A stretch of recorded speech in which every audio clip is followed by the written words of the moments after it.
Now at 10, tonight's storms have knocked down power lines and tree limbs across parts of the area. Plus, the city of Neosho says Newton County is still not paying the city the money it owes from a TIF sales tax. And it's a Cruise-a-Palooza in Webb City. We're going to check out the event's opening ceremony. The 4 states' most watched news starts now. That storm system brought some very high winds to the 4 states this evening. This is KOAM News at 10. I'm Dow Quick. Let's go straight to Chloe Arroyo for a first look at the weather. Well, it was a very active afternoon, and we saw some beautiful pictures on our social media pages from all of you folks. One in particular from Janet Cruz in Erie, Kansas, from this pretty much textbook perfect wall cloud. From the back end of it, we have those cooler downdrafts mixing with the front end of it, which has those warmer temperatures really pushing it upwards and mixing and causing those clouds to become very prominent and have that beautiful look to it. But very fierce and strong winds associated with it is what we saw earlier. And here's a look at it right now up close. We're seeing southwest Missouri and northwest Arkansas still seeing some moderate to heavy rainfall, but that's going to phase out in the next 30 minutes to an hour to become lighter rain and maybe even fizzle out completely. And even in northeastern Oklahoma, you guys are pretty much done with that. Miami and Grove, as well as Bonita, still seeing a little bit of the remnants of that. Now coming up in a bit, we're going to talk about the timeline of when we could see some more remnants and the leftovers heading into tonight and when those temperatures will skyrocket. I'll have the details coming up. See you soon. A lot of 4-staters are going to have to spend part of their weekend cleaning up storm damage. As you might imagine, we have scattered reports of trees and limbs down across numerous counties in the area, as well as this roof damage. This is near Seneca. We do not know of any injuries. We invite you to submit your storm damage photos to the KOAM Facebook page. Several communities have also experienced power outages this evening. The city of Neosho, Missouri says Newton County is still not paying the city the money it owes from a TIF sales tax. The city and county have been in a dispute over the tax money dating back to 2021 when the city sued the county. In April of this year, a judge ruled in favor of the city, saying the county needed to restart payments. Now the county says it's waiting on paperwork from the city to send the payments, but the city says that's just another excuse. In November, a judge will determine how much money, including interest, the county must pay to the city of Neosho. Authorities say 2 people are dead after a small plane crashed in a wooded area near the Lake of the Ozarks. Now we're hearing from the man who called 911. Reporter Marina Silva has the latest. Can't describe the feelings in later when I realized there were people in the airplane. David Huff was going about his day in Osage Beach yesterday about noon. Left McDonald's, got right by the airport, and I'm on a conference call in my car, and I'm watching an airplane take off, and I noticed it just didn't look right. It was very, very low because I see planes take off there all the time. He kept watching. And then all of a sudden it took a right-hand dive right into the trees. And it wasn't a turn. It stalled out and just went to the ground. And I screamed out, "Oh my God, it just crashed," and had to get off the call to call 911. And he called 911, but didn't have an exact location. They couldn't find it. They kept looking, and they kept asking me exactly where did you see it go down, and I explained to them again and I kept telling them, I apologize for all you guys being here if I didn't see what I saw. Said he saw a plane that looked like it was going to crash and indicated that the plane was going toward Tantera or Margaritaville at the time. Several agencies come to the area and started searching for the plane and was unable to locate it for some time. A park ranger found the wreckage. I'm just hoping to goodness that I understand that maybe one person survived. I'm hoping they got there in time. Wish I could have had given them more information quicker so they could have found it quicker. Maybe that would have helped. Investigators with the National Transportation Safety Board moved the wreckage to study it at another location. The Veterans Healthcare System of the Ozarks is raising awareness about an expansion of benefits for veterans under the PACT Act. The new law adds health care benefits for veterans exposed to burn pits, Agent Orange, and other toxic substances. The VA will host an outreach event tomorrow in Joplin to help veterans sign up for the PACT Act. It's going to run from 9 a.m. to 4 p.m. at the Joplin VA Clinic. If you were in the Vietnam War or Gulf War or post 9/11, that is the area that they have expanded the benefits for, and near burn pits. So if you have hearing loss, if you have chronic pain, there's a whole bunch of conditions. Welcome to Cruisapalooza in Webb City. It features multiple events such as a TikTok meet and greet, a vintage car show, karaoke band, various live performances. It also has a red, white, and brew tent. Most of the proceeds will go to support mental health for veterans. Cruisapalooza also had a very special guest today, the actor who played Pippi Longstocking, Tammy Aaron. She says she hopes her character is known for generations to come. Well, I hope that they take the characteristics of being strong and brave and kind, that they feel inspired to achieve their dreams, to be themselves, and to go on adventures and explore freedom. Lots of it. Lots of adventures, lots of freedom. For information on where Tammy will visit next, check out our website. A documentary project is chronicling the events of the Bloody Bender murder saga that swept through southeast Kansas 150 years ago. It involves a family of serial killers who lived in Labette County, accused of killing at least 11 people. Today, a panel of the people involved in that documentary project gathered at Independence, Kansas to discuss it.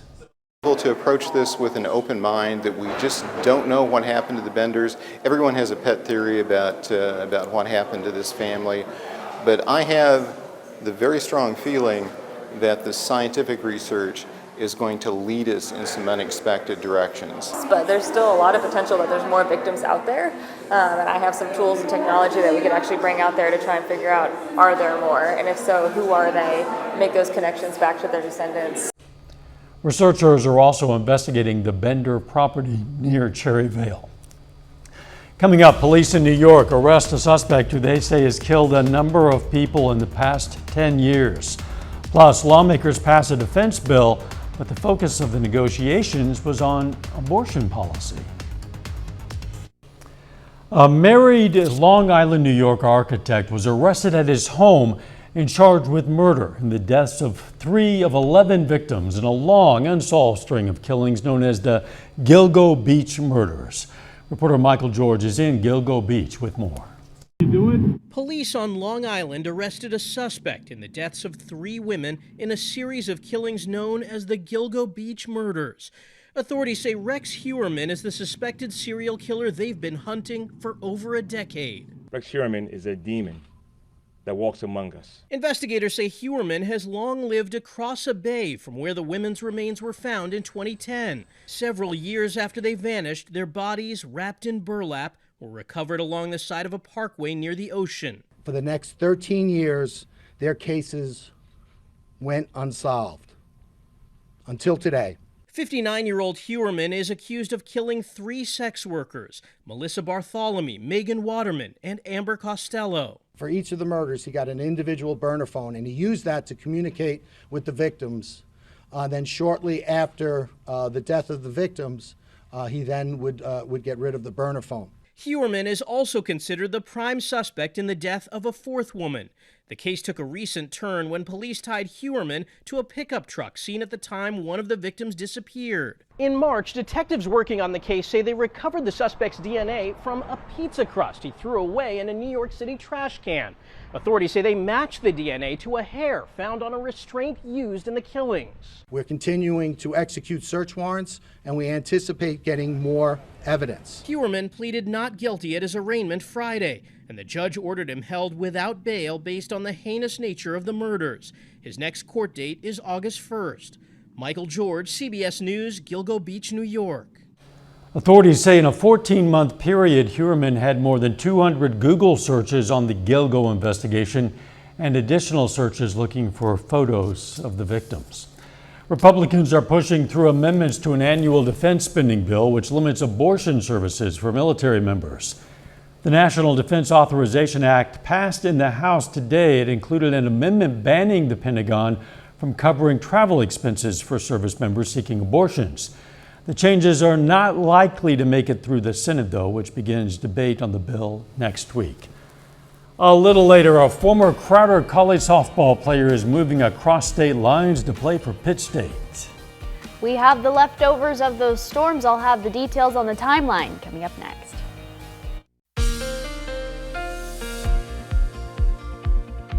Well, very much an eventful afternoon for the 4 states. We had lots of strong to severe storms. You can even see the remnants of that left over here at Indigo Sky Casino and Resort just west of Seneca, Missouri.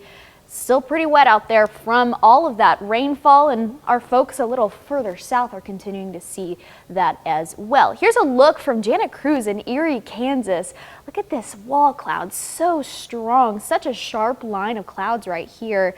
On the back end of this is really where we see those cooler temperatures and the downdraft pushing down, bringing the front edge of this where the warmer temperatures are along this line, bringing that upwards, and you see a lot of mixing. That's where you get those really prominent clouds, and that's where you get that textbook look, if you will, of that beautiful front edge of the storm, that wall cloud. But a lot of strong to severe storms is what we saw with that on the downside of that. Here's a look at our current radar. We've got severe storms, still severe warned storms around the Fort Smith area, just a little further south. But in terms of our area specifically, we're seeing some heavy bands of rainfall around Neosho, Pineville, Monette, Joplin, and Carthage. You guys are still seeing the rainfall, but nothing severe, nothing strong at this point. And it's pretty much completely clear from northeast Oklahoma. Miami and Grove are still seeing the tail end of it, as well as Jay around the Grand Lake area. Aside from that, we're still starting to calm down quite a bit from all of that rainfall. Heading into tonight, we'll continue to see these storms push through into later on tonight. Midnight, we'll see pretty much some clouds, and then afterwards, we'll see a couple of leftovers of this. This will be very isolated. Some folks may see some showers here and there. Some folks may not. This is just the back end of it, the leftovers of this storm. And this is going to continue into the early morning hours, mainly for northeastern Oklahoma and northwestern Arkansas, where they'll potentially see some showers here and there. Nothing in terms of accumulation expected with this, but temperatures will cool down to the upper 60s, lower 70s by the time you wake up. Early Saturday morning, you can see Parsons at 69 degrees, which those cooler temperatures are much needed at this point. But fortunately, we'll warm up once again into tomorrow afternoon. We'll see those clouds begin to dissipate heading into tomorrow afternoon, 3, 4, even 5 o'clock. We'll be pretty clear by then. You can see temperatures upper 80s, lower 90s for the most part. We'll see that northerly wind, but it'll be pretty calm for the most part. Current temperatures right now cooled us down quite a bit from the rainfall. We're in the upper 60s, lower 70s across the board. Joplin 70, Monette 69. Nevada, however, 66 degrees. Oswego at 65 right now. So we're pretty cool for a lot of folks out there. But as we head into the later evening hours, we'll warm up a little bit. So this is the coolest point that we'll see heading into later on tonight. 10 a.m. tomorrow morning, we'll be back into the upper 70s, and then we're going to warm up a whopping 91 degrees for your high on Saturday. But then we're back into the triple digits on Tuesday and Wednesday. We're going to see some isolated chances for showers across the board next week, but really nothing significant, nothing too impactful, but maybe some showers here and there. We had enough significance and impactful events tonight. I'd say we're good. After a while. Yes. Thanks. With temperatures in the 90s earlier today, it can be hard to enjoy the outside. However, that didn't stop Food Truck Friday in Carthage. The monthly event took place today in Central Park. Despite the heat, everyone got to enjoy their food favorites and gives new businesses the opportunity to gain some exposure. Yes, it's a good exposure. A lot of people come here. Like we had a school that came from almost close to Kansas City, and they were here today. So we're seeing that it's growing and people are driving here. So it's good for a good exposure for new trucks to come here, try it out, and people get to know them. The next Food Truck Friday is going to be August 11th at Central Park. Angels Among Us is an organization that raises funds for area cancer patients. They say a thief or thieves have stolen their cooking equipment. Well, now the group is planning a fundraiser tomorrow morning. Their group is going to sell produce at Buck's parking lot in Girard from 7 a.m. to 1 p.m. with all the proceeds benefiting Angels Among Us. That's going to have tomatoes and melons and zucchini and all kinds of good stuff, so you might want to check it out. Still ahead, Missouri Southern Volleyball announces 6 newcomers for the upcoming season, and a Crowder Community College softball pitcher is on the move to Pitt State. Brock Baldridge is going to have that story next in sports.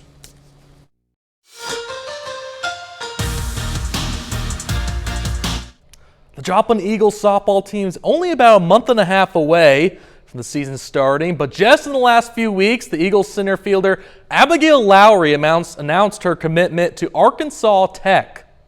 Lowry, out of Joplin High School, was named first-team All-District as a sophomore.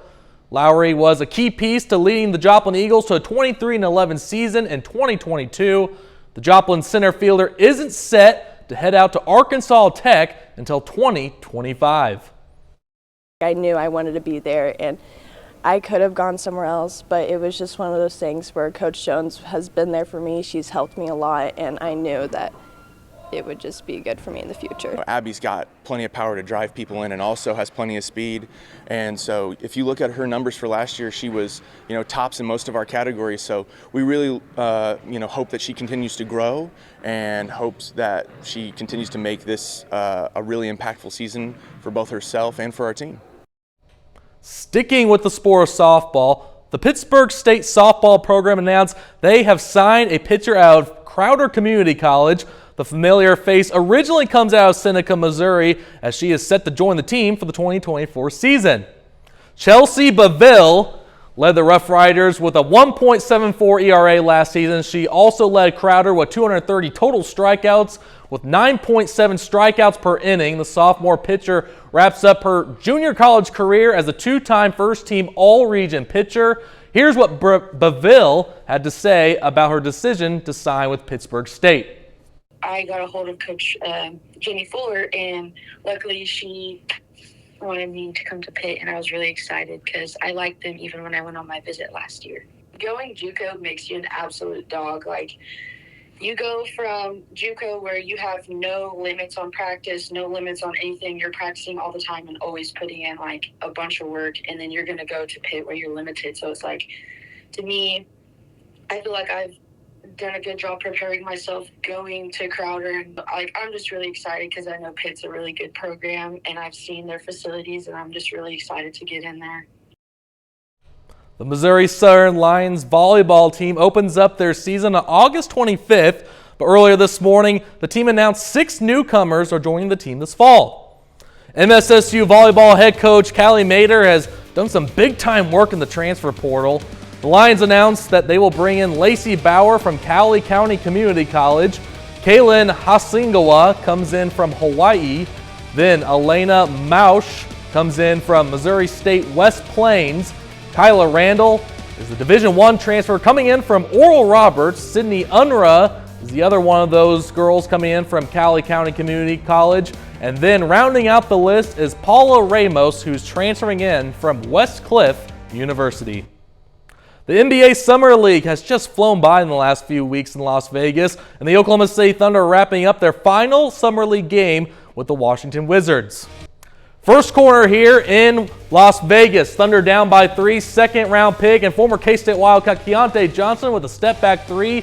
Emaw Johnson finished the game with 9 points. Third quarter now, Wizards down by 1. First-round pick, Balil Coulibaly knocks down the 3 there. Washington leads by 2. Fourth quarter now, Washington up by 15. Coulibaly drives down the lane for the slam, and Coulibaly finished the game with 19 points. Wizards win it over the Thunder 105-89. Well, some Kansas City Chiefs fans may remember former San Diego Chargers quarterback Phillip Rivers, including yours truly. The Rivers family announced that the family is one step closer to having their very own offspring football team. The ex-NFL star's wife is pregnant with their 10th child. Rivers revealed the exciting news this week, saying a baby boy is expected to arrive this fall. It's remarkable. 10 already. 10. As you say, almost an NFL team. They already have a softball team. And quite expensive as well. Yes, indeed, but he can afford it. Yes. We'll be right back. So, the jackpot for the Mega Millions drawing today, $560 million. With tomorrow's Powerball drawing even higher, that's $875 million. Americans all around our nation are rushing to get their tickets, dreaming of maybe quitting their job, starting a brand new life. But financial experts say if you are the lucky winner, it's best not to tell anyone right away. Yeah, try to keep that scream to yourself. Instead, take time to get your affairs in order, and also remember the kind acre man who gave you that bit of advice. Absolutely. Hope you're taking notes. Oh, yeah. The worst of the nasty weather is behind us at the moment. Thankfully, very much so. We'll see some remnants heading into tonight and tomorrow, but really the biggest thing is those triple digits on Tuesday and Wednesday. I'm not looking forward to that one. No, none of us are. Final sports notes. The Joplin Outlaws, their game was canceled, but they rescheduled for a doubleheader next Wednesday against the Sedalia Bombers. Canceled, obviously, for obvious reasons. For obvious tonight. reasons, yes. Thanks for joining us. Many of you sent us photos of this evening's beautiful rainbow. We're going to leave you with some images of that.